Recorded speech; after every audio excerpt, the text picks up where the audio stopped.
Iblis, Beelzebub. These are but some of the many names used to describe the arch-demonic enemy of mankind. A diabolical devil figure appears in history across the globe. Whether such a monstrously evil being exists is up for debate. However, the hellish mark which the devil has left on the legends and folklores of mankind is indisputable. Many tales describe encounters with the beast, for the worse and for the better. As such, here are 5 historic encounters with the devil.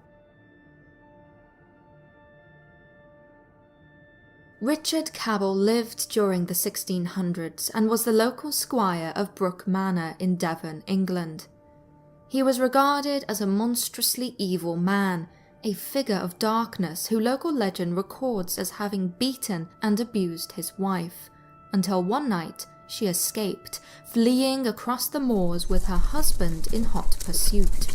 It is said that he eventually caught up with the unfortunate woman, murdering her and her faithful dog. The ghost of this loyal canine haunted Cabell for the rest of his life. The reason for the squire's darkness, it was said, lay in a deal he had made with the devil. Granted immortality by the beast, Cabell did as he pleased, creating such an infamous legacy that he would later go on to provide the inspiration for Sir Arthur Conan Doyle's Hound of the Baskervilles. However, eternal life was not to be his. Cabell died on the 5th of July 1677, with some saying that he was hunted to death by a pack of phantom hounds bent on revenge. On the night of his interment into the family tomb, it is said that this same pack of phantom hounds came baying across the moor to howl at his grave. From then on the anniversary of his death, the hellish phantom of Richard Cabell could be seen stalking the moors and the area around his final resting place. Terrified of the dark figure and his diabolical connection, local people built iron bars around the squire's tomb and placed a huge slab of stone on top of the grave. However, even after taking such precautions, some still report a strange red glow emanating through the iron bars. Some even claim that on certain nights, a whole host of demonic creatures gather at his grave, trying to retrieve the promised soul for their master.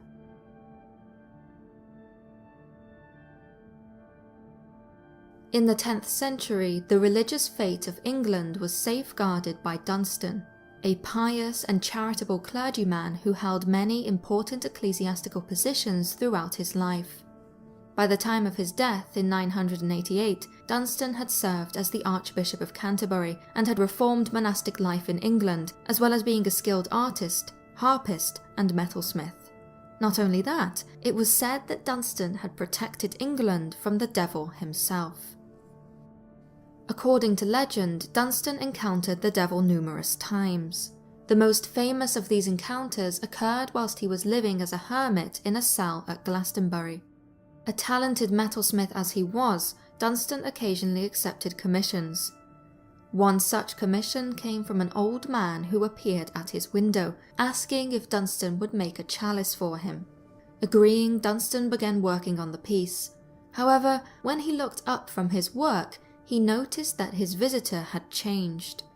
One moment he was an old man, the next a young boy, and then a woman. It was then that Dunstan realised his visitor was the devil.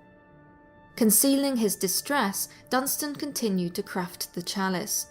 He picked up his blacksmith's tongs and moved them to the fire. Once they were red hot, he pulled them from the flames, turned on his heel, and seized the devil by the nose with the tongs. Despite the struggling and screams of the devil, Dunstan calmly cast the beast from his cell.